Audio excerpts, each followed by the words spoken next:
I think we could probably get Yeah, started, right? Get started. So let's just go ahead and do that. So one, thank you guys for joining us. I'm super proud and couldn't be happier to join the rest of the team and the ladies that many of you heard from a little earlier today. And this is really a continuity of that conversation. And thinking about the morning, we all heard Melissa speak to the idea of patience, which we often don't have much of, and the value in building communities, which we've been discussing at length over the last 24 hours, and certainly beyond that, as we've all been working within our own sets of responsibilities and efforts and so on.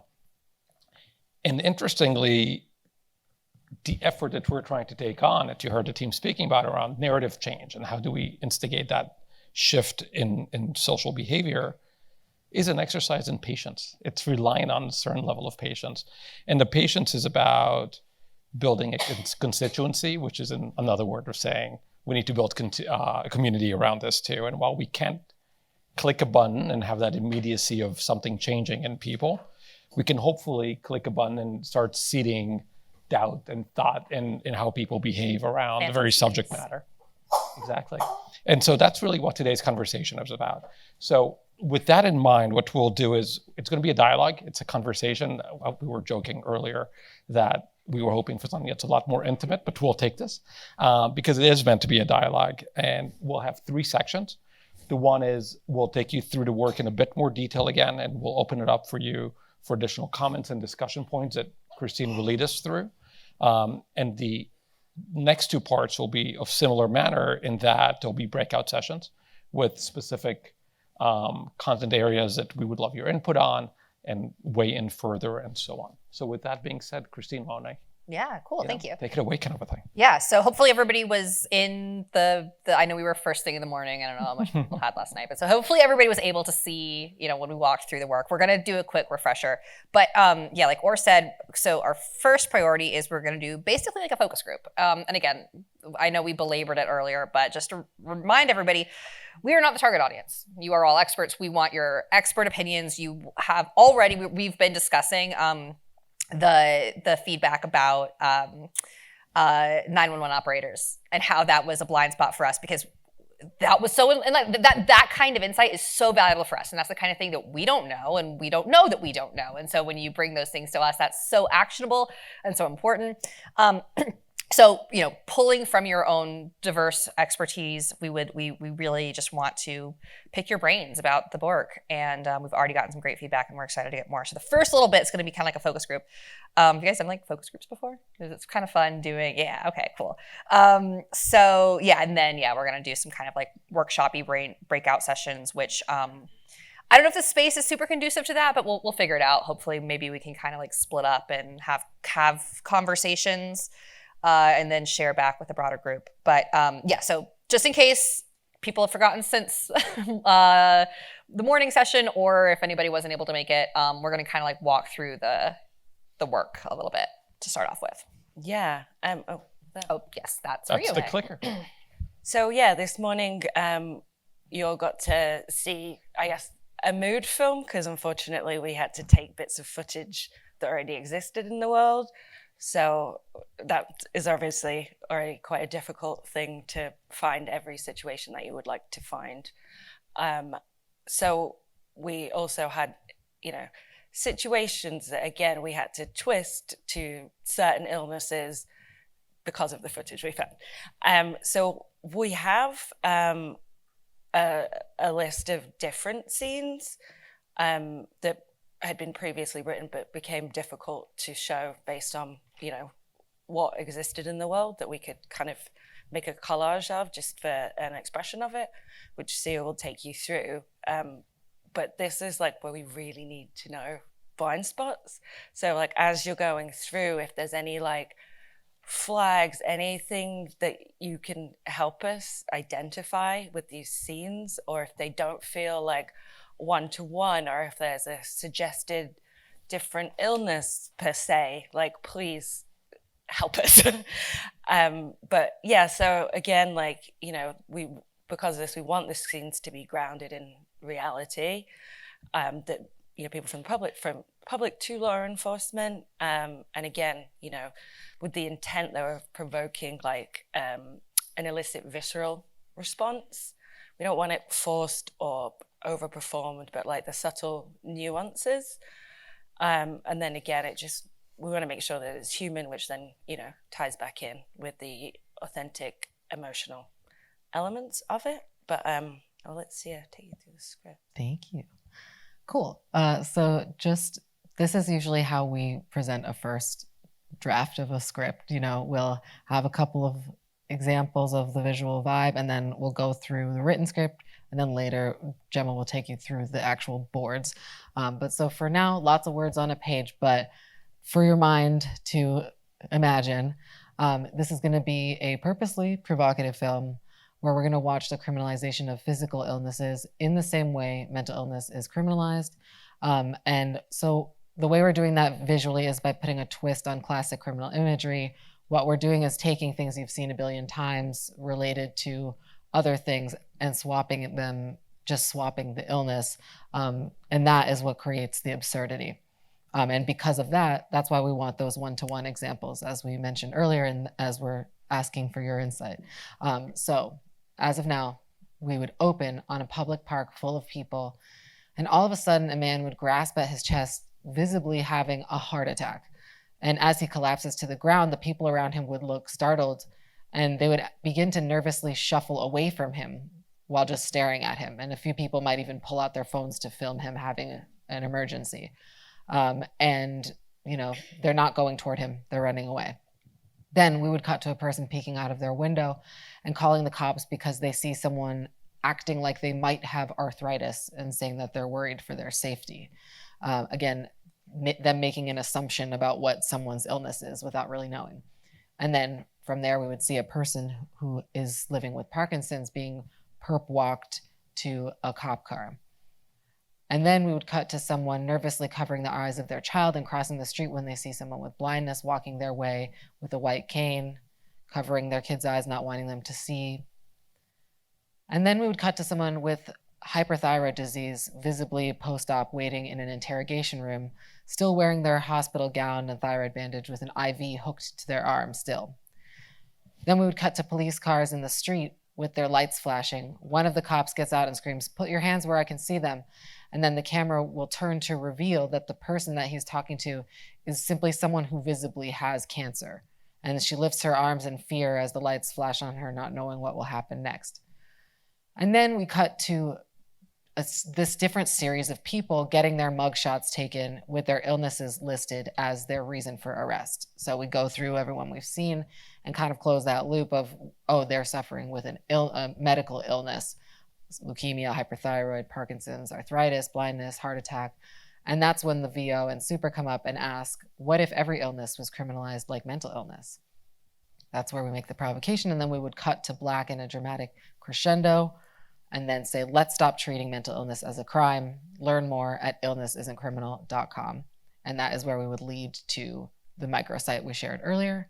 So this is an example, a series of examples of scenes that we thought to put in front of you and get your insight on, and Gemma will bring you through with some more detail on the visual side. Yeah, we just broke it out like this because obviously it's hard to take in so many words on a page, but just so that we can kind of go through with what the scenes currently are. So, first we're opening a man and he's having a heart attack in a public place. And then, we have the response from the people around being nervous, shuffling away, pulling out their phones to record a crisis. Then, we have someone calling 911 because they think someone has arthritis. And that, here they're expressing how they're worried for their safety. And then we cut to someone with Parkinson's being perp walked to a cop car. We cut to someone nervously covering their child's eyes and crossing the street because they're avoiding walking too close to a man with an oxygen mask. Cut to someone with hyperthyroid disease post-operation with an IV hooked up to their arm. They're waiting in an interrogation room, still wearing their hospital gown and thyroid bandage. We cut to police cars in the street.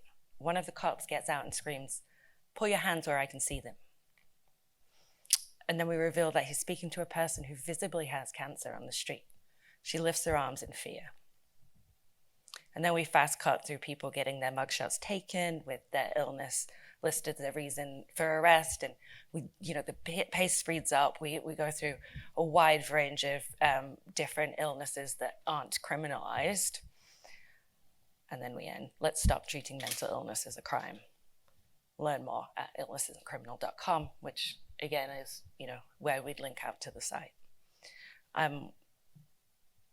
Do we want to open the floor? Or do you want to start with specific questions? Yeah.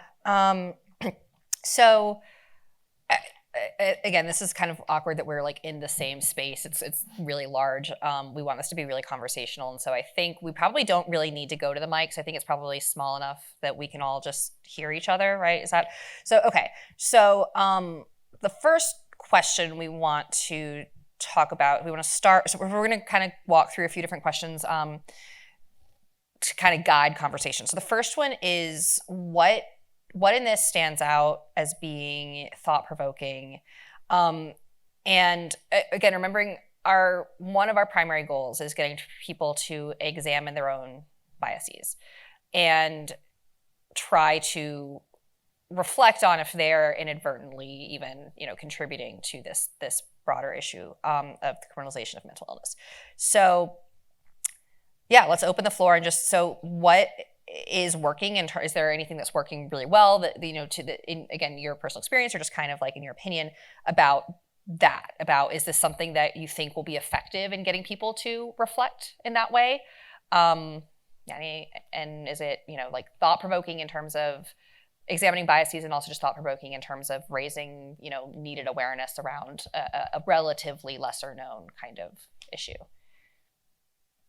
Thoughts?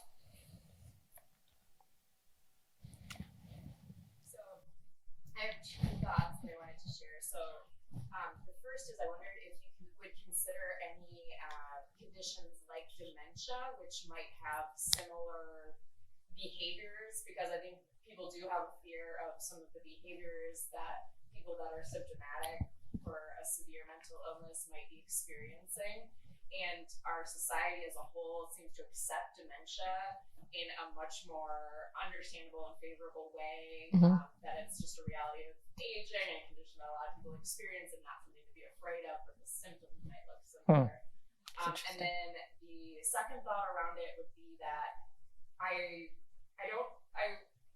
wouldn't want people to feel like a shame around the sort of preconceived notions of that people with mental illness are potentially violent or having a fear, because the criminalization piece doesn't come from the individual person having those thoughts. It comes from the way that the professionals are handling the situation. So unfortunately, I think the audience that would really so much be able to benefit is if a person is afraid, they call emergency response, and then the emergency responder is able to send the right response instead of the police. And so I think maybe just like if there is a way to frame it so that people understand it doesn't have to be a police issue. That's interesting. Yeah. And just Okay. so that people Okay. don't have to kind of sit with that discomfort, instead they should know to do something different Just to help that person. I think that would be a great next step if it's possible. No, that's the dementia also is a very interesting thought that I personally hadn't thought about, because you're right. Can be similar behaviors expressed, and then to the second point, yes. Unfortunately, they did ask us to use the mic. Oh. I'm so sorry. Okay, that was my mistake. That was my mistake. Yeah, I think that's really interesting because you also bring up the criminalization is not the individual's fault. You're right. It's systemic. There's so many factors involved. And I think the same is true in a lot of ways for structural systemic racism. There's a lot that needs to change that's before the problem is truly solved. However, we as individuals can feed into, we our own biases and our own responses, they can contribute. And so the question is, how do we strike that balance of getting people to consider that? We certainly, the other issue is that we don't want to be so preachy that we're making people feel judged, making people feel bad. We want them to reflect and want to be better. We don't want to accuse them of this is your fault and you're, hurting people by being, like that's not, even if it's true, it's not productive. So, I think that tone, I think it's an interesting thing for us to kind of like discuss and play with is how much, and I don't want to get too ahead of ourselves, but that's one of the, when we're talking about what resources can we provide to people, I think one of the natural questions is like, okay, so I'm examining my own biases. Now I know I'm not going to call 911 on somebody. I'm going to try to find other resources for them if they're in crisis, because I know that if I call 911 and there's police involved and that can escalate and that can, but what else can I do? Is there anything else I can do? And we want to provide people with like tangible resources that then they can go on and try to make a difference. And that systemic level, anyway, sorry, I'm getting a little bit ahead of myself there, but that's something also we want to discuss, because the question is how much will just reflection do? I would argue that it will do something. I think that we can make some change just by getting people to think and change their own behaviors. But there's also work that needs to be done at that higher level too. I would maybe just offer up that, one, appreciate your comment on dementia, and it's actually a really interesting consideration for us, and fully agree as well with respect to the systemic component of this, and to what Christine too is touching on. And it's funny, we actually had a little blurb about that this morning, about needing to change individual hearts and minds and raising that before we're able to make systematic changes, because we first need to begin to see it within ourselves and assess and evaluate and consider the way in which we behave and coincide with it, right? How do we actually examine that? So with that in mind, but yes, ultimately, couldn't agree more. That is where it needs to go. But I know that we had, I think, there were questions there before, sorry. but I'll defer to you. So I'm not sure who was first, but please go ahead. Okay, I don't know. Someone gave me. Okay. I missed you with the microphone. It's okay. It's okay. right in front of me. It's okay. I would actually say that I think in terms of effectiveness, I think your ideas and your presentation have the effect that you actually are seeking. I think it caused a conversation where people who have these conversations all the time, but I can picture my brother who is a cop and who I have these difficult conversations with all the time, saying this as a Super Bowl commercial and being like, let's go on this website and have this conversation. I can see it being oh, that's kind of messed up. What's that? And I think that's the effect we want. We want it to be shocking. Mm-hmm. I think my feedback would be maybe doing a little more focusing the scenes on less the scenes that you see in a movie as stereotypes and more the real scenes where these things are happening. So I think a young woman earlier said, the younger generation, I would love to see a scene where a teacher is calling the school resource officer and the kid is having a diabetic. Mm-hmm. That's great. Or is having a seizure. Yeah. And getting arrested in school, right? Because that's where the police are taking our kids with mental illness, right? Yeah. That's great. We talk about George Floyd, right? I want to see a convenience store where someone's sitting outside and they're having, I don't know, a medical need and the film crew is coming.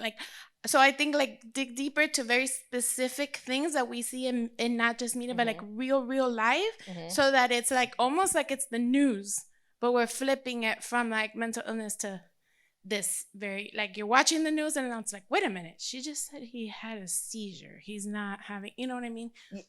Absolutely. Yeah. Thank you for so you've actually given an incredible introduction to our first breakout session, which is all around authentic scenarios, because again, that's the power of this, is by taking scenarios that have happened exactly to people with mental illness and changing that one detail. And that's all that's changed, and that's what makes it absurd. But without that, it happens every day, like you said. So that's going to be a breakout session. So please keep that in mind, and we would love to solicit more of those examples, like you just said. So excellent. But yeah, so Who's next in terms got of the mic. yeah. I just wanted Let's to go. say, I just wanted to say, like, in addition to like the dementia example that you gave, maybe making some of these mental illness things more specific to women, like PMS, PMDD, you know what I'm saying, things like that. And also, since there's going to be a breakout session on authenticity, I'll save my thoughts on that. Nice. But yeah, the first snippet that you all showed, I think it lacked authenticity in a big way, right? It almost seemed like a parody or something that was just not, it wasn't like seated in real life. Like you said, like, let's give us some more real examples of things that are happening in the world. Can you talk more about that? Can you, so what, the scenario itself and what about it feels like parody, like it takes it too far? I don't know, like the immediate escalation from the officers, and then I don't think the buildup was enough for us to be curious enough to care. If that makes sense.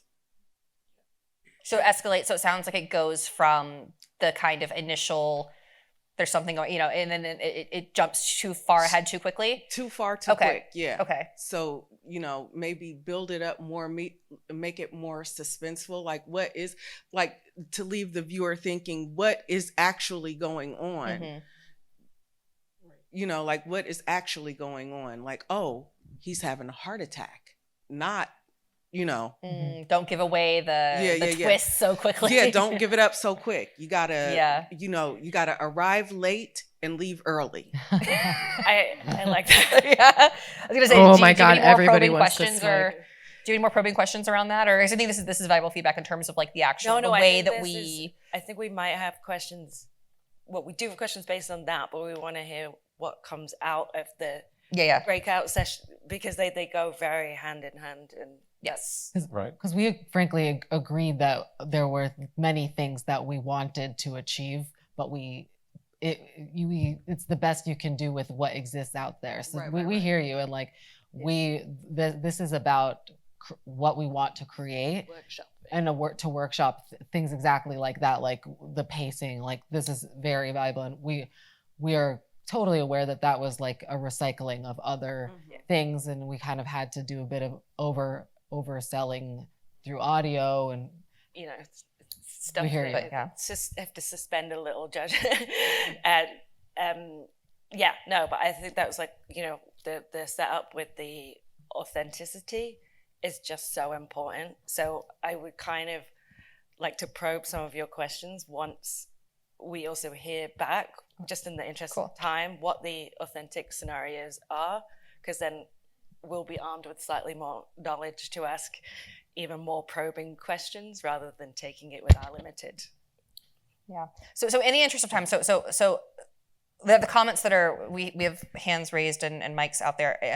So do we have any more comments on that initial question about like what's thought provoking, or do we want to move on? Are the comments kind of other things? Okay, so we do have some about that. Okay, so about that. Anybody want to speak to that before we go on? So the next question is more around, I think, what we're already kind of touching on a little bit, and that's, in your expertise, are you seeing anything that is inaccurate or inauthentic?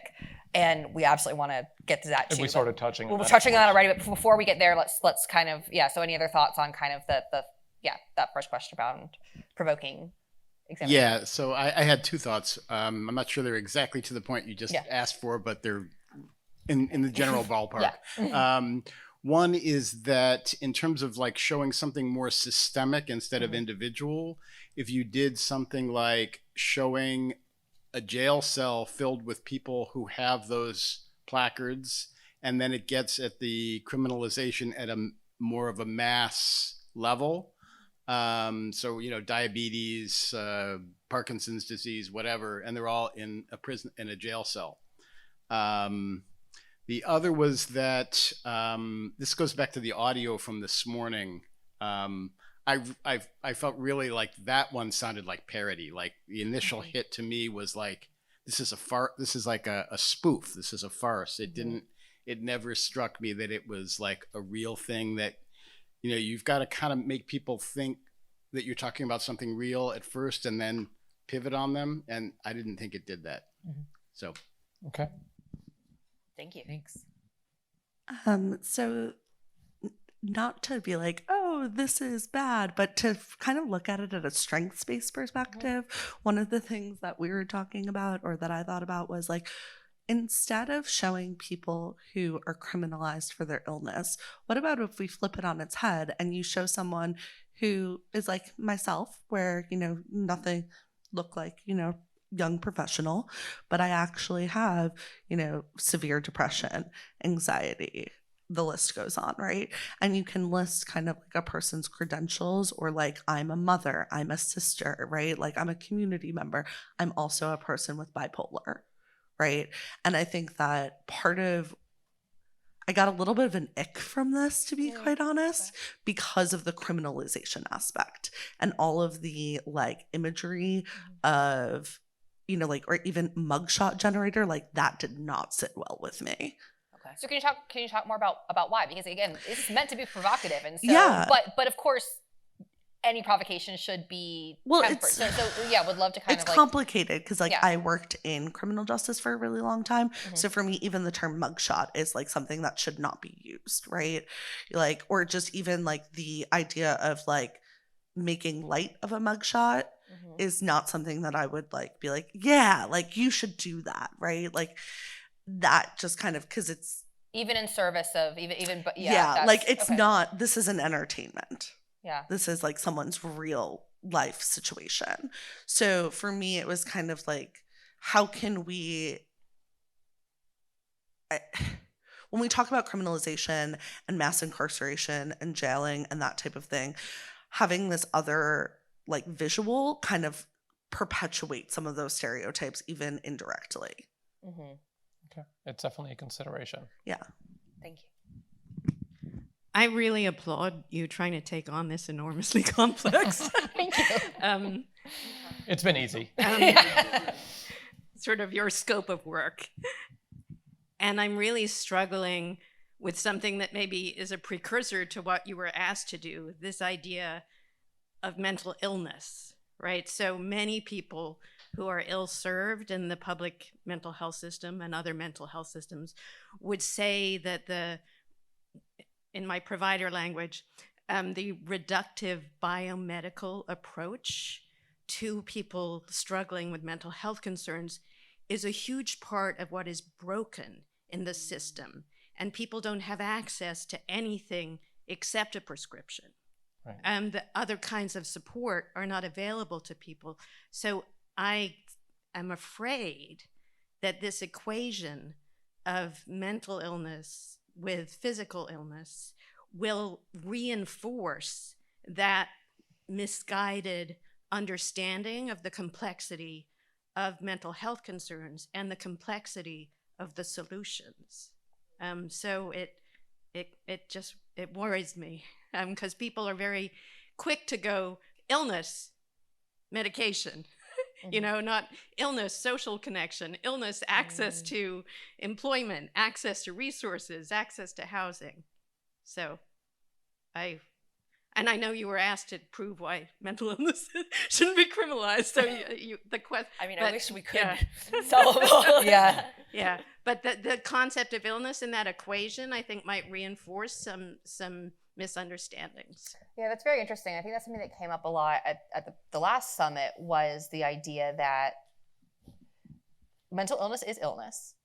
This is true. This is fact. But there's a risk of over-medicalizing to the point that you ignore the broader, the non-physiological causes and contributions, and also solutions that are out there, because it's not, like you said, purely a medical solution in most cases. So that's an interesting, I think that's valuable feedback. I couldn't agree more. And what I would maybe also offer up is, to your very point, I think that's something that we're all recognizing by virtue of these summits and what we otherwise just partake in is our involvement in these areas, is that there isn't a single lane to approach this through. And it takes a concerted effort, quite frankly, in terms of we're not going to find a single silver bullet for this as much as we would like. And that was sort of my somewhat coy comment around, we're not going to be able to change people with the click of a button, but at least if they click on this and we start sitting down and sitting thought, that's maybe a start. All to say that, to your very point, agreed. And there stands to also be efforts of communication around what should treatment encompass and what does treatment stand to mean. And it's not to say that this is in lieu or in place of it. Rather, it's another needed step toward what I believe is our collective end goal in this, if that's fair. Yeah, so let's open it up to a little bit more of that. This is the really tricky. This is the stuff that's hard, but really important. And that's, so yeah, what is if anything standing out as inaccurate or inauthentic? That's something that we've been. Yes, I'm sorry. Yeah. Hi, I don't know if this is going to answer your question. It's probably not. So I wanted to say two things. The first is, have you given some thought to doing a multifaceted campaign instead of doing it just this one way, since it seems that what is provocative to one or thought-provoking to one is not the same for somebody else? I really liked the one we saw this morning, the mood-changing one we saw this morning. I know that some other people had different perspectives on how to get at the same idea, and I'm just wondering if you thought it's possible to conquer what you're trying to get at using two different kinds of campaigns to get there. If I'll maybe take an initial stab at it, and Jealousy, I'm certainly curious to your thoughts too. The simple answer is yes over time. Okay. Meaning, the reason why I say that from a communication standpoint, you typically want to have a single objective that you're trying to hit, a single communication through. That's not to say that there aren't other, to the very conversation we're just having, aren't avenues and other needs and other considerations that stand to be met and discussions that stand to take place. Mm-hmm. Because there are, to be very clear about it. So it's a matter of the what and the when. And so there could be complementary campaigns, to your very point, that embark and address those things too. There could also, that can run in parallel, or there could also be what is sort of in our business, if you will, the continuity and evolution of communications, right? So if you think about the journey of your listener, your viewer, your constituent, how do you progress the communication along the path as time progresses and they've been exposed to your message and they've been exposed to and start becoming more receptive to, right? Because it starts with the seeding, and through repetition, you start re-examining behavior or thought, so on. So that's just from, it's perhaps a slightly longer way of saying, yes, it's simply a matter of, it can be a single thing that does it all. It's a matter of how do we want to parse out the communication and its strategy, quite frankly. Sorry, my last question was, have you thought about doing it backwards? Like playing it in reverse, the commercial? How so? Oh, I like that. Sorry. Yeah, I'm trying to think. Yeah, like. You know what, we actually did talk about doing that one time, way back when, and it's been a long time, so I would honestly be lying if I could tell you that I remember why we pivoted from that. I think it was this idea of more starting with confusion and building it that way. And this lady, I'm sorry, I can't see anyone's name tag, made a good point about how it needs to be built more. So thank you. And I think that was the way, but anything like that is super helpful. And when we have different scenarios, that might make way more sense. Or it even, even if you see it escalate in one way and then you see it de-escalate another way, that then could sort of give you both sides of the coin. I think that, I love cats, but there are many ways to skin a cat. And depending on what the scenarios, I just had to do the animal friendly. But depending on what we come out with, what we all feel is the most authentic, or the most authentic that we can be within the restrictions that for resources, and I think that's an excellent point. And something that I think will naturally find in an edit when you have all of your elements. I would actually love to hear how you were imagining that, because I know there might have been a version that we might have imagined, but I'm just curious. Were you like, did you have a shape in your mind? No, I would love to hear. No, please. It's so helpful. I mean, we're up here sounding ridiculous. Sorry. Yeah. For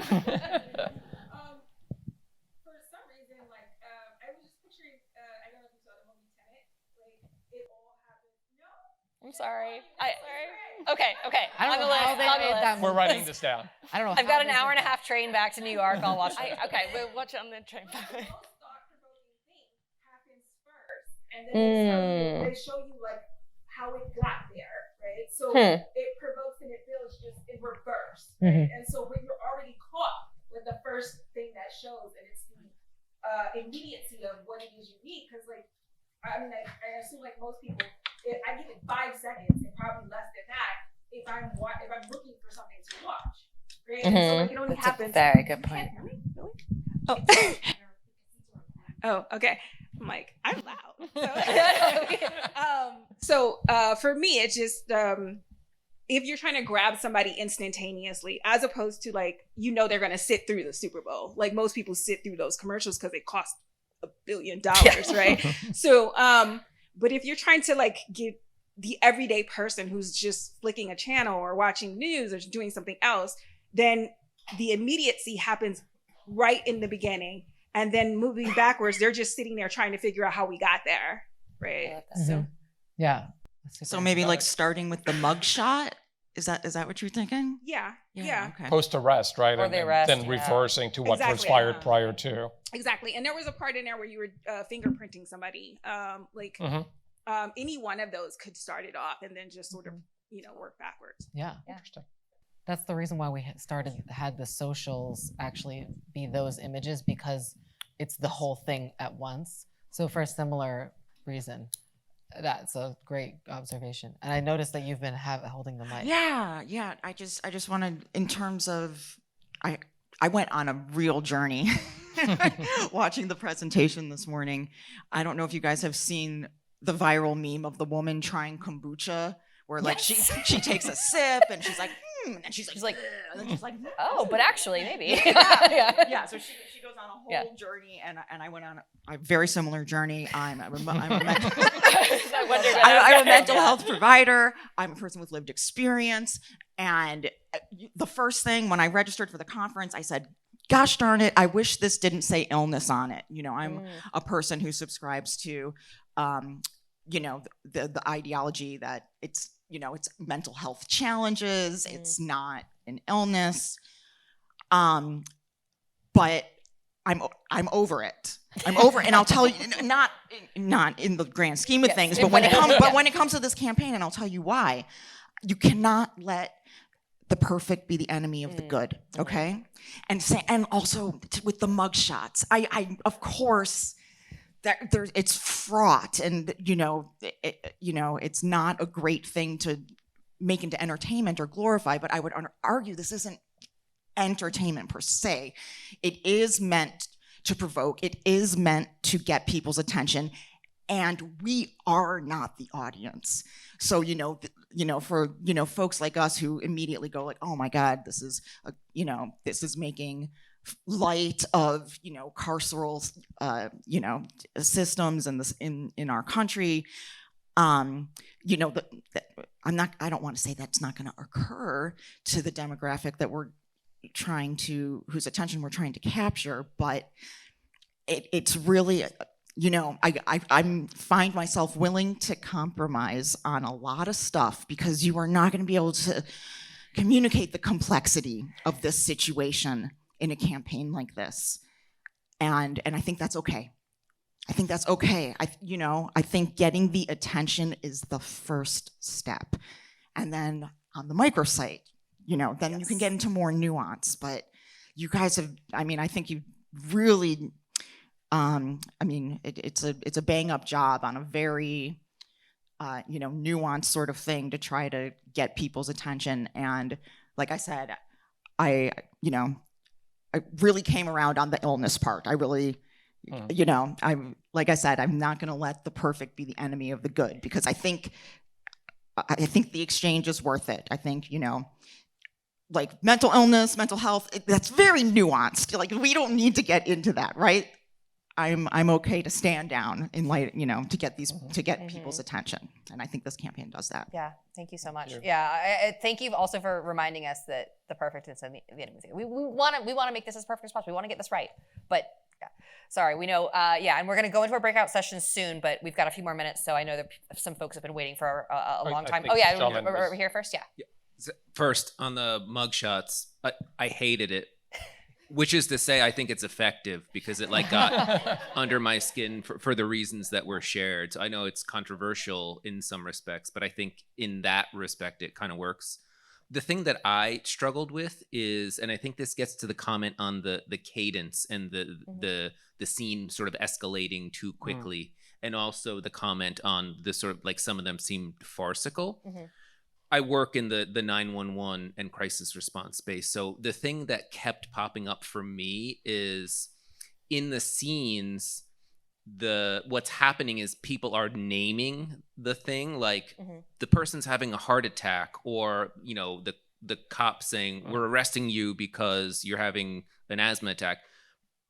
In the real world, it doesn't really happen that way. And so I think the hard thing for you all is to figure out how to convey what's happening so people understand it, but without naming it. Like, someone calls 911 because, you know, someone's having a mental health crisis in front of a Wawa. They're not saying this person's having a mental health crisis, I don't feel safe. They're saying this person is screaming in front of the Wawa and like waving their hands around wildly, and kind of, it's a behavior based by and large. Right.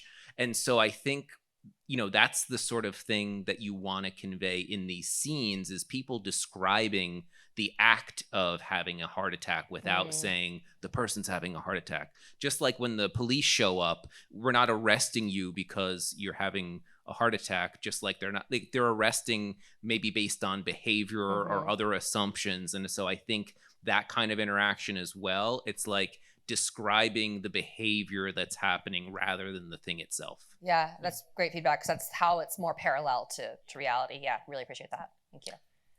Okay. So to make this more complex, let's do it. So I think what was missing for me is why should I care about the human? And we talked about the thing about law enforcement that gives people peace is that it's immediate. The police came, they got the person screaming and waving their hand in front of the Wawa, but now they're gone. They're not in front of my Wawa anymore. I don't know where they went, but law enforcement took them. I would love to see, you know, if you get an example of maybe Parkinson's, something that's physical, you know, someone, we describe it in a way that someone's having, no, they're uncontrollable. I'm not sure what's going on. I don't feel safe. They're taken. And, you know, there's only so much you can do in an ad. People's attention spans are that fast, but show us how they're processed. Show them the aftermath. Show the aftermath. Or follow the person a bit more is what I'm hearing you say. Say it again. To follow the person's journey or to follow the person's story a bit more. Yes. The way I'm hearing it. And probably beyond what the original spirit of the campaign is, show them not get the care they need. Show them go to facilities, be seen, or not.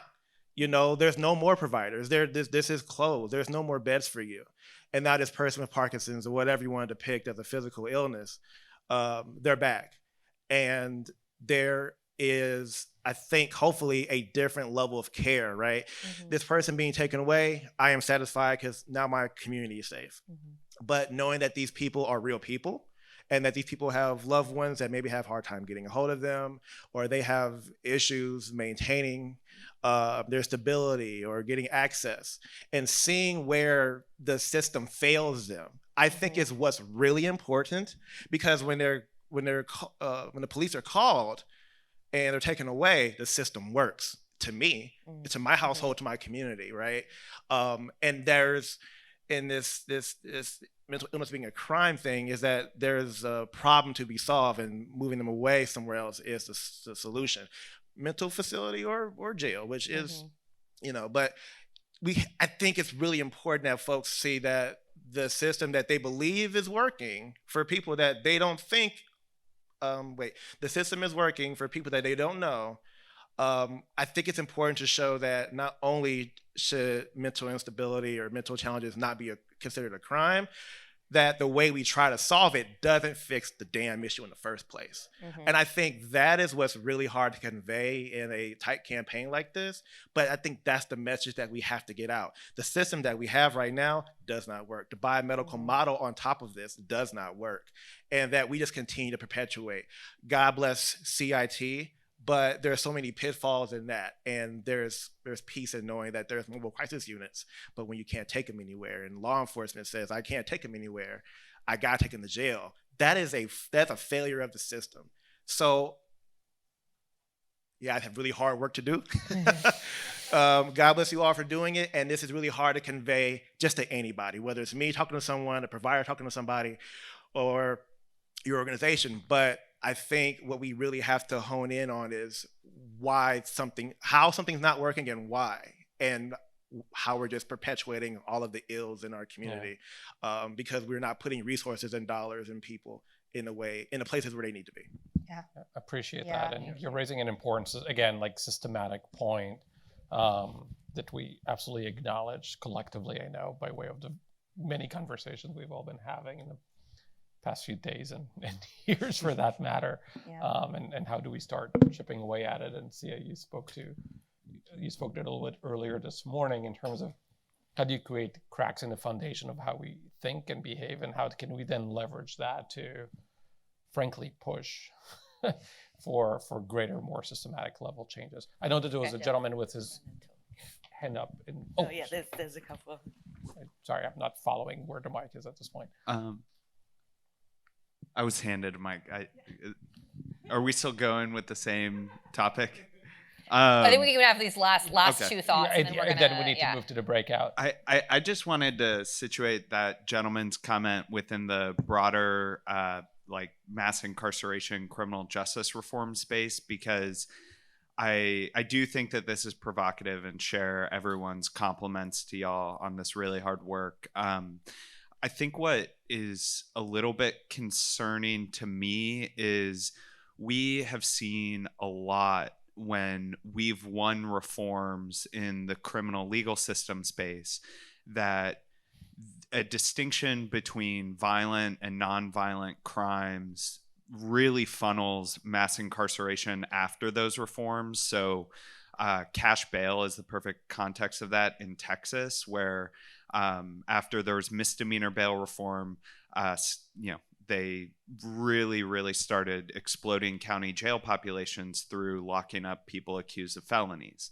And the reason I bring that up is because I like the one-to-one idea that y'all are working with, but I have an underlying fear that equating arrests that are attributable to the symptoms of mental illness as akin to like a heart attack or something might fuel those like a backside or a downside fall in other criminal justice reform spaces, because the truth is that a lot of people in the Texas jails and prisons are accused of violent crimes that aren't just they were arrested for bipolar disorder or substance abuse disorder. A lot of it really is that those symptoms manifest themselves in ways that are harmful to other people.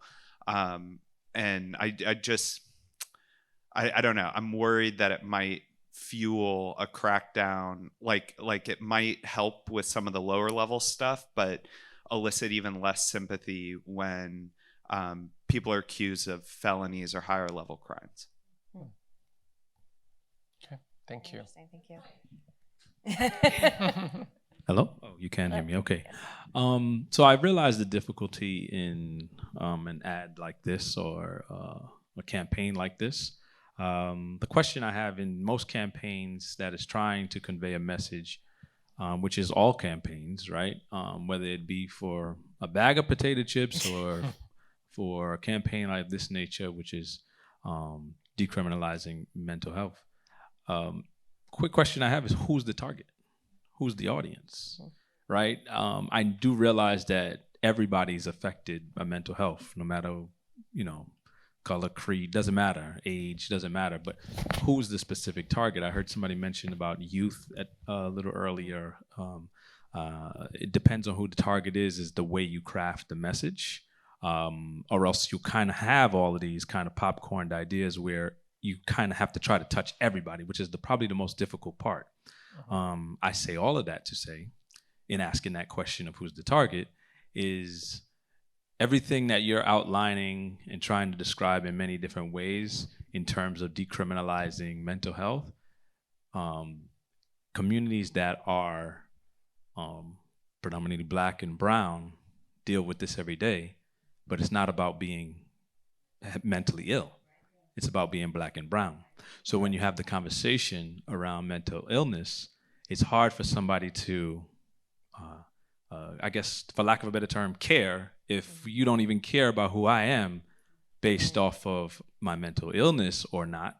You mostly only look at it as, I'm Black, I'm brown, I'm wearing a hood, I'm from a particular area, I go to a particular school. So some of those nuances that were discussed stem from a bias and a racism that already exists in the underlying, is the underlying issue.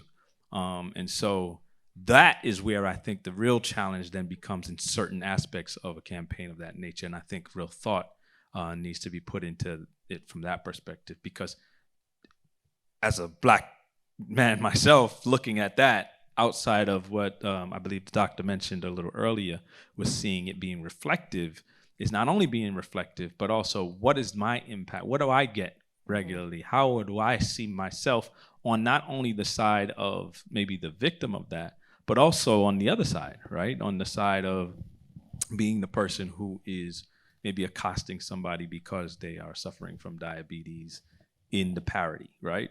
And so I think that's vital and important to understand that dynamic in the approach to understanding who are you trying to message this to. Because broadly, that's going to be a challenge in and of itself. Only a bag of chips is probably as easy as you can do with regards to that, because everybody eats chips, right?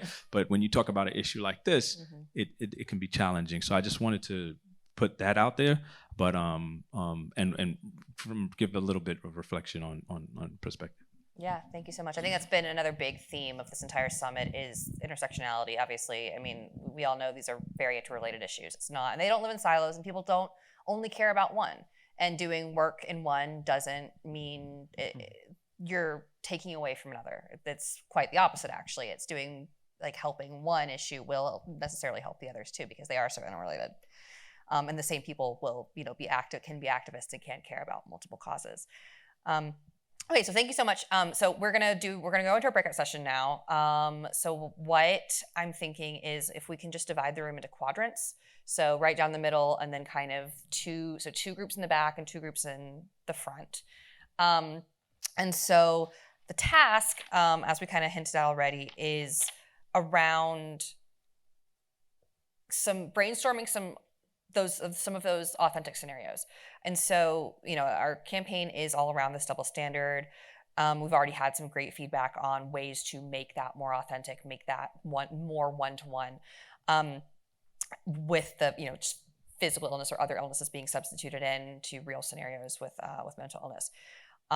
So what we'd like your expertise in mental illness and incarceration is kind of examining some brainstorming and maybe coming up with some other scenarios in addition to what we've shown that do feel depictive of the experience of people with mental illness, but again with those substitutions made, either in the framework that we've already done, or if we want to kind of think through some different frameworks in terms of the pacing or the way that twist is revealed. But yeah, so thoughts on what other scenarios, if you think there are any that are missing. I love the idea. We've already had some ideas around young people and schools and those scenarios that happen, ways that we can improve the scenarios that we have shown. But yeah, I think this is something that it'd be valuable to kind of brainstorm and have. So if we can have these kind of four groups within each community come up with some different scenarios and some examples, and then we'll kind of share back with the broader group what you think would be effective. Does that make sense? Anybody have anything to? No, maybe we just let them know how long we'll. Yes. Okay. So yeah. So I think we'll probably have. What time is it now? It's yeah. Oh, perfect. So so maybe let's say 2:15. We'll elect a representative and kind of come back and we'll share out your thoughts on what you think, what your group has come up with in terms of what you think would be most effective scenarios to show, or again, more feedback that we can use in terms of honing our current scenarios. Sound good? So I think if we can kind of go 1, 2, 3, 4, 5, 6, maybe like the first 6 rows and then right down the middle. Does that make sense? Cool. We're building communities. Okay. Shall we reconvene? Play some good conversations. We're back. Yeah. This is also a workout. I know this is maybe the worst place to be trying to do breakout sessions, but it's fine. Y'all made it work. You made it work. And we thank you for that. Okay, do we have a volunteer for a group that wants to go first?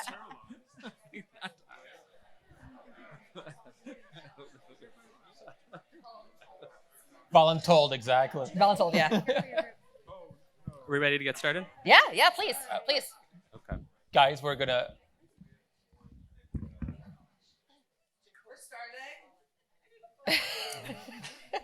Please. Yeah. Go. Okay. So what did you discuss? What did you give us a summary? Yeah. So we had a number of ideas. Some of the discussion was continuing about the mugshot. Okay. And the fine line between like co-opting or making light of something else that is a very serious problem for many other folks. Yeah. And also harkening back to the presentation from yesterday about how these things are all interconnected, and that the politics that pushed to criminalize mental illness also pushed to criminalize these other things. We don't want to inadvertently worsen something else. Someone also brought up a good point about it's kind of a privileged position to do the mugshot, or to think that is like something so foreign to you that it wouldn't necessarily be like it's more of a parody versus something that like a novelty or something that's right. not interesting. We also had discussion though about perhaps the folks that need to hear this message the most and would not hear it another way would be the ones that might find that interesting or useful. So that was on that. There was another good comment about situating it within larger families or contexts. So some of the film that we saw was very much like this individual, this one person. So what if it's a mom with her kid, or someone in school with their classmates and teachers, or it's a family having dinner? One of the ideas that I brought up, and now I get the privilege to talk about because I have the microphone, is that so we saw sort of like 3-second kind of snapshots of like 5 different people. Well, what if it was one person and one family at like an event? And so for like 20 seconds. And so you got to a little bit more buy-in that this is a real person with real family, and they're like at a graduation, or something that speaks to person who's productive and they have a purpose and a meaning and value, and then their symptoms start. And then the family then is in this terrible position of, do I call 911 because it will be police with guns for this heart attack, and I don't know if that is actually going to help, which is a very real situation for a lot of people across the country. And not only is a realistic situation, but reaches perhaps not just folks with mental illness themselves, but family members, friends, people that know someone with a mental illness, or know someone who knows someone, and that perhaps can widen those bubbles that you had in your slide. Yeah, that's really interesting, because we're kind of focusing on that moment of crisis and that moment of contact with law enforcement. But you're right. There's a build up to that. There's a lead up to that. There's context around it. Mm-hmm. Yeah. And so then maybe it allows people to identify with that person or that family a little bit more. And then another idea was attaching this, and perhaps this is bigger than just the criminalization, but to treatment, or that you show up and they say there's like a 24-hour wait, or there's like a come back in 3 weeks to get your heart attack treated or something like this, which often another double standard. Right. That we and just. so that's a little bit, that's like the parity conversation upstairs. Maybe a little bit less about criminalization, but if this branches out into other pieces or does start to include more concepts, that would be a really easy bridge, because then when they're in that police car, where does that police car go? Yeah. Well, great. Thank you. Thank you. Yeah, so thank much. you. Want to move on to or does anybody else, have we already given the other mic Here out? we Yeah. Okay, we talked about a lot, so I will try to do our conversation justice. I think one of the framing or contextual things that we talked about was, I think for lots of this, there's a racialized component that is really important, but obviously may be tricky to convey within the confines of, mental illness and criminalization. But, it's if you're a young white girl from a wealthy neighborhood having a mental health crisis, no one's calling the police to have you arrested. You're having a mental health crisis in certain neighborhoods, and there's this sort of geographic and racialized component of a lot of this that I think is really important context. I don't know how you resolve that. I was going to say, do you have a solution? Because you're absolutely right. It's Well, I actually love where you're taking this, and I'm wondering if, and I'm not trying to say that that's the answer, it just by way of the dialogue, recognizing there are different scenarios, it sounds like part of what's being raised is ensuring that there is variety and a crossroad of the folks we show and the neighborhoods we show, right? So again, what is the sense of community around that, and how do we ensure that we cover, whether it's, different sexes and ethnicities and socioeconomic situations and so on. I think that's bare minimum, is that we absolutely show diversity. I think Right. The issue is that the reality is that the same person experiencing the same mental health crisis is going to be treated very differently, depending on who they are, depending on where they are. Yep. Yeah, and that's tricky. Yeah, please, yeah. I think that's great. I think we need to be able to control the contexts, the cultural contexts, the sense of place. That's super important. And when we have control over the scenarios, when we can be in a set, be casting and making sure that a scenario is actually completely authentic in terms of what's happening, what's that person's community, what are we reflecting around them, completely we agree. It's like it has to feel like it's real. And I think it's also a really great observation that different communities will react differently to different things. Different language will be used across different neighborhoods, like things like that. Just being tapped in. Who's responding? So yeah, I think that's something that when we're using found footage is limited, but absolutely top of mind for when we are able to control that. Thank you. Similarly, I think part of the issue is there's this othering that occurs, right? Mm-hmm. We talked about calls, like the suspicious person calls that come in. Someone, it may not even be about mental illness per se, but someone doesn't look like they belong in this neighborhood. So that's that's a big part of this as well. Like if you're having that mental health breakdown in front of a 7-Eleven in a community where you people feel like you don't belong for some reason, that is sort of another impetus that adds on to the likelihood of 911 being called. We also held up the idea of the school scenario. We thought that made a lot of sense,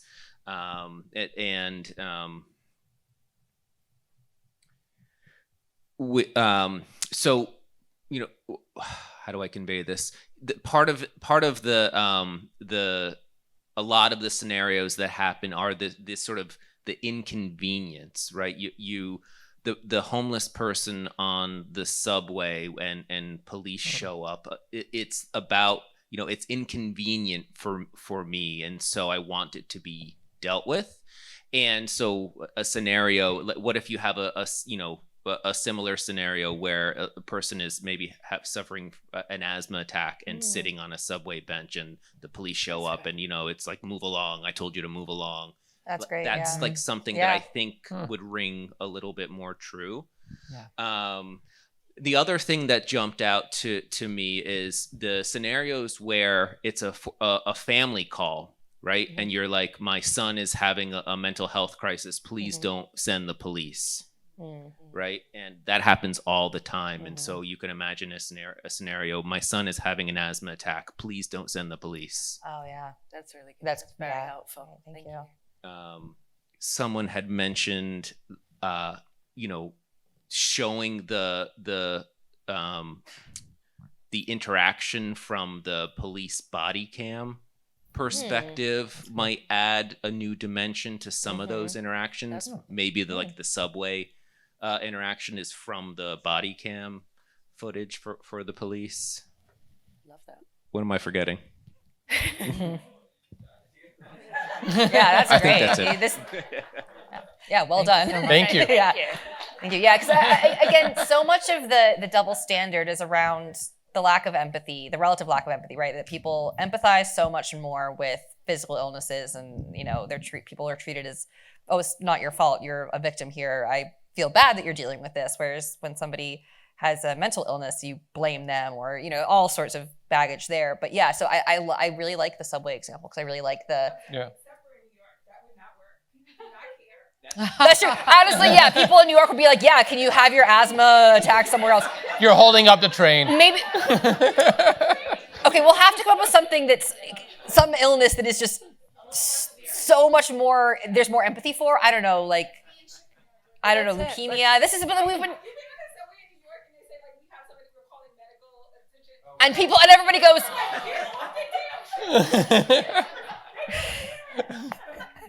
That's actually fair. True. It's like, okay, are there any illnesses that people actually have? Probably not. No. Okay. Not on the subway. We all live in New York and we all love New York, but yeah, it's a little real. Okay. I'd love to hear what you guys discussed. I'm going to give it a assholes. I'm going to give it a go. Jump in. We had one overarching question, which was simply, how long is the mood film? So ideally, I think we usually are at 30 seconds or 60 seconds. Usually that's like the media space that we have. Obviously, it kind of depends. If you're just uploading something online, you can have like a longer version. Right. The version that we just shared was roughly a minute. But of course, that the version earlier was a minute. The one that we were planning here was about a minute as well. So targeting 60 seconds. Yeah, and that unfortunately is a resourcing thing in terms of media space. So if that changes anything that we It's short. It's not a lot of time. Yeah. But again, that's why it's so important to have a microsite and have other resources available and get people's attention and then direct them to. Great. So a couple of things. We talked about things that were missing. We talked about other images, other settings. We talked about other conditions. So I'll start with what's missing. We talked a bit about the process after an arrest being dehumanizing, and also not a process many people who are watching this are going to be familiar with. And certainly the idea of someone going through that process after an asthma attack may be very provocative. Violent crime we talked about as well. I think about what are the first questions I'm going to be asked when I show this video to somebody who knows very much, not as much as anybody else that's in this room. And it's going to be about, well, can you be arrested for having a psychotic episode? No. But we know it's much more complicated than that. And that is why that description's so important, of drawing that out and showing exactly how things went down, because people can discount it if they don't know that. They can say, oh, that's not true. And then we talked about who's allowed to have a mental health, very much to what you were saying. We talked about Black and Brown people, as we've talked about, but more importantly, we talked about how that might show up in the ending with the arrest placards, and also people using it on social media to put their own images in, and how that might feel different. We talked about images, we talked about diabetic needles. We talked about closing doors in a prison cell versus closing a curtain in a hospital. Disregard for comfort. Settings that came up were schools, getting pulled over, someone who's unhoused, the subway. We discussed the subway as well. We just wanted to underline the comment made earlier about not naming it, but naming the behavior and different paths for the call. We had a big discussion about this, talking about starting a call, how a family may start a call by saying, my son has a mental health condition, and giving that as an example, knowing that it doesn't work in many cases. We know that, but also knowing that many calls don't start that way, especially if you're talking about a stranger, someone you don't know. Is there anything I forgot from the team? Great. That's great. Yeah, well done. Well done. Could I ask you a question? Sorry. No, that was all super helpful, and it just made me think, because obviously you guys must work somewhere in the media space to have some kind of inclination about We the have a 60, filmmaker. 30, I think maybe? we have a lot. Yep. So I'm curious, and this is just to everyone with in the mind that they said that right now we probably only have 60 seconds of media space. And I don't know that there's one answer, but there's that tightrope walk, right, between trying to get across, say, one individual's story to understand, not all the news in 60 seconds, we can't do that, but like, you know, how it got there to give you the moment to humanize them, and then what happens after that jail door's closed. And so that's one way of doing it. And then, but do you guys think that that's the way, or is it more I'm just trying to work out in my head the best way for I guess the largest amount of people to It's like a wide net versus I know I'm like kind of talking depth. so it's Yeah. just like everything that we've heard is so eye-opening and so valid. I just want to make sure that we can try and take on it.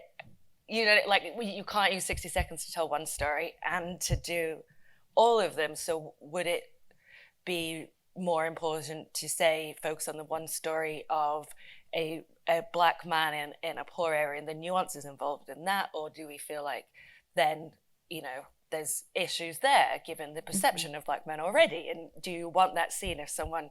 So I'm just curious to the group. Sorry to interrupt the breakout. You just reminded me that. Sorry. Thanks. I don't think that people will care if you're only showing a black man having an issue. I think that's what our gut feeling was. Unfortunately, it shouldn't be that way, but I worry that the general public just. Maybe you show it happening to a black man, but then you also show it happening to somebody else. Get the So it's okay. You know what I mean? Like the That's real interesting. different end result. Interesting. Yeah, because again, that's the authentic scenario when it comes to mental illness, and then if the only thing that's changed is the illness, yes, yeah, that would be it's very interesting. Consideration. And then outside. Oh, sorry. Please. So a question, quick, and then a thought. But so when you say that space limitations of 60 seconds, is it a cost limitation to produce like 7 films that are 60 seconds that have a similar theme line? Can you do that and then rotate them in different scenarios? Because that could be a way to hit something. We would love to. So the 60. it- We it- would it is- love to. I don't know. I know that's a Sozosei question, not so much you all, but I think versus, you can only put so much into a 60 second. You have to do it all in one shot, or can you do a couple takes to hit different pieces? And then the other piece too is that I wonder, like, if like one of the ideas over here was like, what if you showed a jail filled, like a cardiac unit in jail with 15, I mean, that could be a still image, something like, so there might be ways to like use some of the stills and image hits that are not the mugshot, but carry those different themes in different ways. And then I like the idea of, somebody else was saying, like, what if you follow the person through, like in that scenario of a heart attack, like the scenario is you call up, sorry, we'll see you in 6 weeks, and they're dead, right? So you could walk through those kind of pieces and then say the way we treat mental illness is a crime, and then it makes it about the lack of parity, the lack of services, the lack of resources. Super helpful. I just wanted to say that if you're looking for consults, for making sure that things look accurate or look authentic, I think that might be a way through that, is to go ahead and run the next round of materials past some people. Some people who? Because we had lots of thoughts about images over here, just saying. Yeah, thank you. No, we'd love that. I still want to make sure we hit. Yeah. So, okay, There's our another last group. group. Okay. We started with the authentic scenarios prompt, and then we grew in all interesting directions. Wonderful. We'll start with the scenarios prompt. The first one was something that I think was observed this morning. Walking from a hotel past a church with a large black man showing symptoms of a physical illness. And then the person came back and said, large black man again. So I wrote that down dutifully. But I thought it was an interesting sort of character description, the visual character. Excuse me. Wow. There was a question around when your creative team is picking physical ailments to show some that impact younger people. Mm-hmm. And that the closer the illness can be viewed through a behavioral lens, the better. So there was a story told in our group about a man and a wife who both suffered epileptic seizures, and the wife was having an epileptic seizure on a street corner, and the husband was holding her to keep her from injuring herself, and someone witnessed it and called the police, and the husband was arrested. The autism spectrum was brought up in this same sort of context. Anaphylactic attack. Someone in our group described a family member that becomes very physically agitated during an anaphylactic attack and might appear to someone who's unaware as violent or uncontrollable. A gape disorder was another one that was brought up. Someone who might use a cane for mobility, but is destabilized waving the cane around. And then we started to branch. I'll start at the end because it's maybe where we broke the conversation, but we were the most animated. And this is also maybe the least feasible for your team. So I mean, you're welcome. The delivery on that was great. The dramatic pause was priceless, by the way. Thanks. You can hire me. You're hired already. Does the general public know about the criminalization of mental health? Was the last question that our group had. And I think that what our group was wrestling with was this focus on decriminalizing mental illness is maybe further down a chain of awareness than our group felt really capable of addressing. Like as we brainstormed around like what is not quite landing for us about this, we talked about things like normalizing the opioid crisis. So in New York City, opioid crisis has been raging in Black and brown communities for a very long time. When the opioid crisis came to less diverse communities in less diverse parts of New York, it was as if the opioid crisis had been born that day. This particular, like, so normalization is like a sort of different strata here. Maybe it's above this, maybe it's below this, kind of hard to tell right away. But we asked, is the focus part of the problem? It's hard conceptually and to demonstrate visually what this issue is. And then we had an idea. Maybe we can help them move away from that. Maybe the campaign might need a different starting point.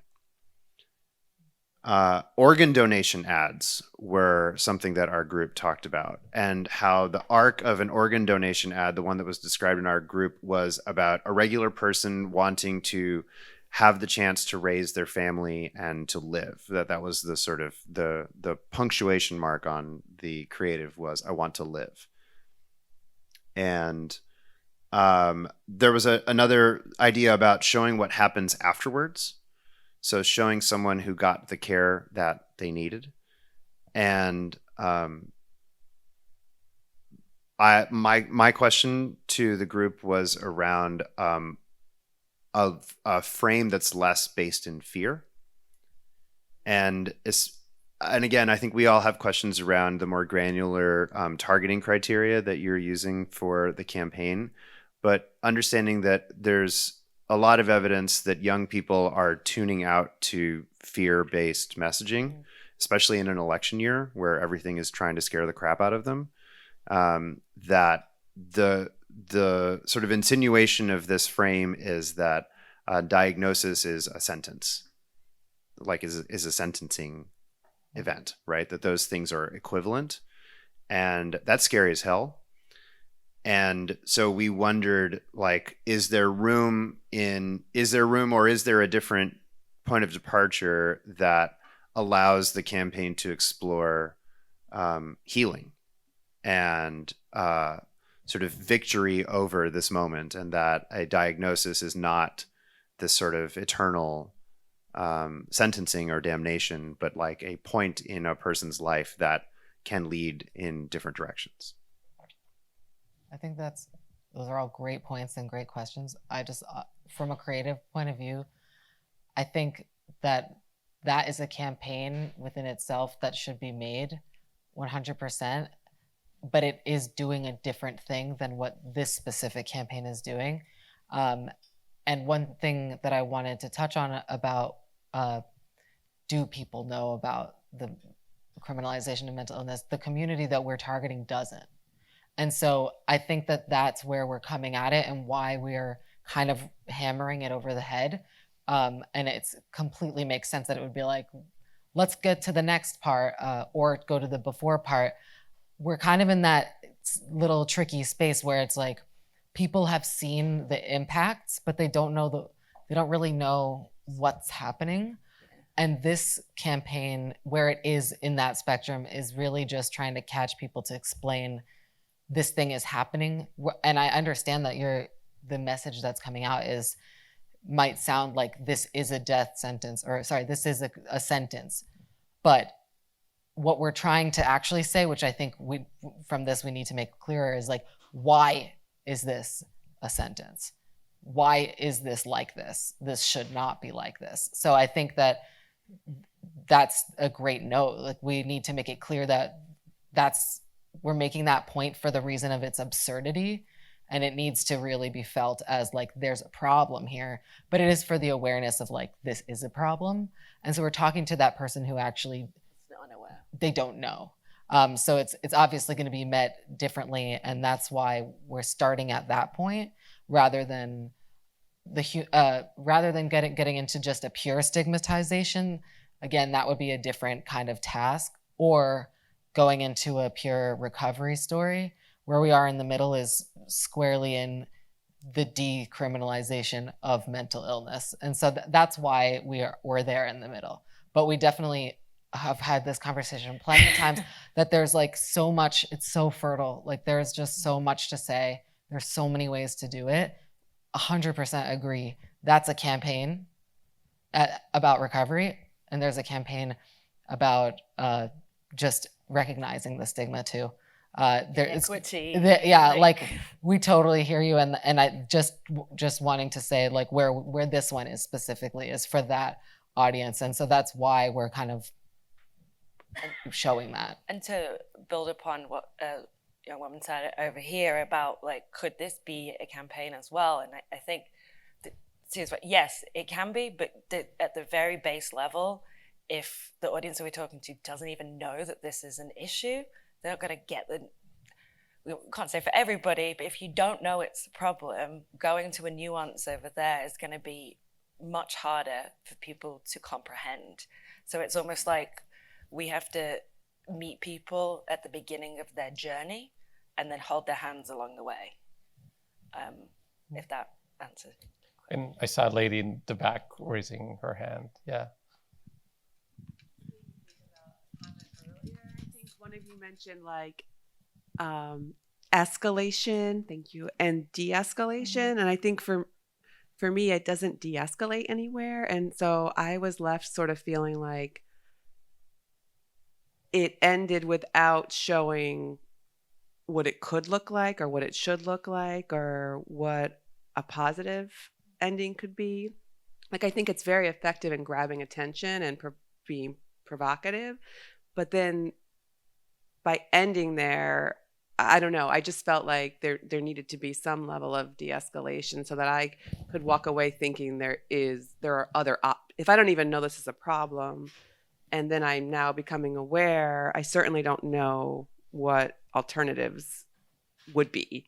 So I don't know how you do that, but if there's a way to sort of model. Yeah, it does. Yeah, I think that's a great segue because you're right. There's kind of two options. One is that the film tells the full story, and it says, and it has this really dramatic moment where we're now ending, and then it kind of has more of a conclusion. It says, but there's here's there's recovery is possible and all of that. Or I think the way that we're kind of we've been thinking about it. Again, we're not married to it, and all this feedback is really valuable because we'll discuss this further and think about this further. But one option is it ends on that you're right. It's dark and it's scary and it's provocative intentionally. And then for those people who do want that further information and solutions, and some people will, we hope, no, I won't say hope. We know there will be some people who will say, okay, so I know about this now. I want to know more. What can I do? What can I do? What other information is out there? So this is, I think we have 15 minutes left. And what I think one of the most valuable things we can get from all of you is what types of information, what types of resources are going to be most valuable for us to then put out there, both on the microsite, on even some of the social media posts, that sort of thing. Because you're right, we don't want to just say, here's a problem. People will say, okay, well, how can I help? What can be done? So please, so we would love to open it up to, again, either specifics like, this resource or even like a categorical level, just say like what kinds of resources. Either one would be really, really valuable for us. I see a couple of hands. I do have some thoughts on the resource issue. Yes. But I can't let this part of the discussion end without making one last comment. Because I was in this group, and I'm not sure that I agree that people aren't aware that mental illness is being criminalized. I think it is the easy solution for many people to ignore the real solutions. And so I'm still not wed to the notion that we can't also incorporate some of the ideas that the group is offering into your existing campaign. I certainly don't want to interfere with the charge you've been given, the scope of work you've agreed to, or any of those things. I understand totally. You got to do what you were asked to do and what you have committed contractually to do. But I do think that the assumption, and I would submit, the assumption that people don't know mental illness is criminalized is a faulty assumption. And if we can test it somehow to give you the additional information to add to the startup of however this gets framed ultimately, I think it will greatly benefit the folks in this room who are on your team. We want this to be successful. We want to see a change, policy, advocacy, services. We want to see those things change for all of the reasons that people have highlighted as issues that we are critiquing and not criticizing. So if there's a way to build in using, maybe this is a great focus group to continue surveying in some way, so that you can drill down just a little bit more. I hear every day, and I work with young people, I hear every day, lock them up. You can't change the behavior, lock them up. And since I know that these young people will graduate into the adult system, if we don't do something meaningful to change both the way we deal with them and how people respond to them, which is where your work is actually centered. How are we going to get people to respond differently to the issue of, I am mentally ill and my behavior may be disturbing to you, but it is not criminal. And I think I would just plead one last time that we figure out a way to drill down just a little bit more and see about the accuracy of the assumption that people don't know, and therefore if we can change and give them the knowledge and awareness, they will change their attitudes and behaviors. And I think that's thank you. Such a good point. when we say they don't know, you're right. That's treating it as though, no, they know. There are a lot of people know and don't care, or they know and they don't know. They would rather. Or they don't give thought to the consequence. Yeah, exactly. Yeah. They don't give thought to the consequence of what it means. Or they. Yes. Yeah. Yes. Okay. Yeah. Thank you very much. I think. Yeah. Comment over here. I think there's like a various spectrum in my opinion. I think some people know and they feel like it's justified, and then there are others that are, for instance, I mean, I work in mental health and I'm blown away. There's 990 beds for mental health in Twin Towers, which is Los Angeles jail, right? Versus 330 beds in Bellevue, New York, which is specifically for psychiatric hospital. How can there be 3 times as many psychiatric beds in a jail rather than a psych institution? So there's those types of staggering data, like people don't understand. But I wanna comment on your campaign. I think it will be very effective. It's also coming from a Generation X perspective, where I am a huge fan of the No But campaign. And they did no holds bar, like masses, graveyards, or people's sneakers. And it was an evolution of the campaign. But what's different about this particular campaign was that the public support there was already an undercurrent of the public support. The big 8 tobacco companies and the representation, they were already getting bad media. So when the No Buts campaign came out with the Generation X, it was very effective. With this campaign, it's there's all these confounding factors in the media. Like, so you have gun control, you have the George Floyd incident, you have mental illness, and then you have some like Columbine, so bad things associated which are not mental health related, but they're calling it mental illness. So now it's putting a bad stigma on mental illness, but those people were not, some people are not mentally ill, and that's what they're calling it. So now, so this campaign is fighting, you don't have that positive undercurrent that you had with the Gen X No But campaign. So I think that's one of the major challenges that you'll see, is there will be more confusion. So the result of the campaign might be more unpredictable, and it might be more controversial than we would expect. Yeah. Appreciate that. Thank you for sharing that stat, because I think that actually touches upon our response to saying, oh yeah, no, people don't know, because you're right. People know there are things happening in the world. People know it's an issue. It's things like the impact, the scope, the scale, the impact that people don't know about. So I think that's a really great distinction that we need to start making. There. Yeah. Hi. So Tansy McNulty, 1 million madly motivated moms, 1 in 4 for short. I want to speak about the resources, what people can do. Please. So when I first saw it pop up, I'm like, oh my gosh, we've been working on this for like 6 months. But anyway, so one of the resources we want to make sure that are on there, we're a grant partner of the foundation as well, is therightresponse.co. It's a directory of community response and crisis response teams across the country, about 250. No matter where you are in the country, hopefully you can get a response team that's right there. But it's tailoring your viewers' response to not automatically go 911. Like, let me go to these girls from Nevada, whatever. Therightresponse.co, therightresponse.directory, whatever you like, however you like searching, type in your city, look at the response teams that are close to you, and puts the power back in the community members' hands, literally in their hands, to scroll through and find a response team that is close to their location.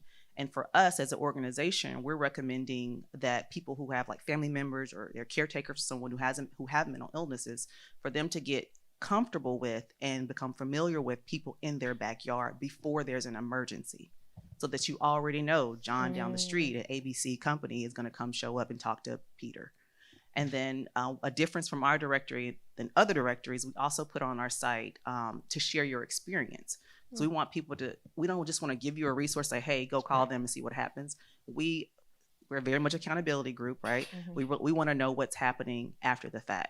So are you being treated with care after you contact these response teams that are in your backyard?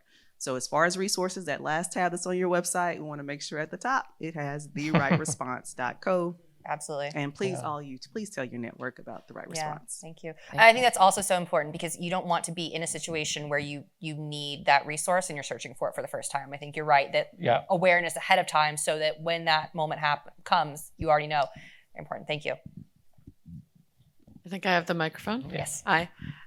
So a few thoughts. They're mostly focused on the micro site because I think building that out well is really going to be the difference after you raise awareness. And so one thought is around using graphics or images to say what's a different journey that could be taken. So if you click on it and say, this journey could be different if. Or like a choose your own adventure. Yeah, like choose your own adventure graphic idea.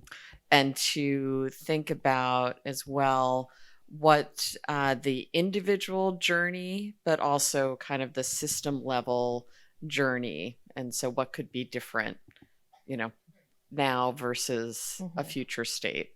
And then as far as resources, thinking about layering, I just want more information or I want action. I want to take an action. And so how to use symbols or other ways to signal information, take action. And again, to be able to think about ability to take action at a individual level that says I can Google a different site to find out how to call for help for somebody, but also at a systems level I can advocate for mental health funding, or I can advocate for training for my police force to have a different response. So think about both an individual and a system level. Those are some ideas. Yeah. Thank you. Thank you. Thank you. Two more here, and then I think we're going to be out of time. Hello again. So I'm Eric Roffley, I'm a psychiatrist. I do health policy and have had the opportunity over the last few years to work in the federal government, state government, California, and local government, and have been doing a lot of thinking about how to message. So this was really interesting to me, and it's something I think that the campaign and the film and all this does really, really, really well, and has been a big challenge, is having the general public interrogate or have a second thought about, well, why would we expect police officers to come for a mental health emergency and an ambulance and EMTs to come for any other kind of emergency, which is something that they know and likely and maybe even have had experience with, but just accept that that's how the world is and how it will be. And I think that this, the film and all this does a really good job of that specifically. And then something that is a resource that can tie into is the larger, right now there's a lot of momentum around 988 and mobile crisis, as Tansy had mentioned, and like alternatives to police for responding. And so that could be a larger kind of cultural movement that this also touches on or ties into. See, I'll just quickly say, because one of the things that a lot of people don't know is the very first 911 call was in 1968, and the EMS systems weren't developed until the 1970s. And so this was done because of advocacy and because of public relations and because of the research and evidence. People, and the big fact that was used was that civilians would die, had a greater chance of dying than someone in the battlefield in World War II because we did not have an emergency medical system. Wow. And it was police that responded to medical emergencies at that point. Thank you. First of all, thank you. I think this is an incredible effort, and I really look forward to thinking about the rollout. And as an organizer and as an executive director of an organization that actually organizes folks who are impacted by policing and police violence, I think one of the things that excites me about this is thinking about how it can produce tension that is really useful for us as organizers. And so our organization, after an 8-year struggle in LA, was able to successfully stop the county from spending $3 billion in building a mental health jail. And now we're in this fight to get them to actually implement the things that we agreed upon, which would be more effective. And that includes closing our largest jail, Men's Central Jail, in the process. It's been 4 years since we won that agreement. And now we're in the process of trying to get them to make those commitments happen. I bring that up because during this March primary, we spent a lot of time knocking on doors, talking to folks around whether they agreed with closing Men's Central Jail. And we knocked on almost 4,000 doors, and a third of those people said, yes, close it. A third of those people were like, well, what do you mean? And a third of those folks were like, keep it open, build more.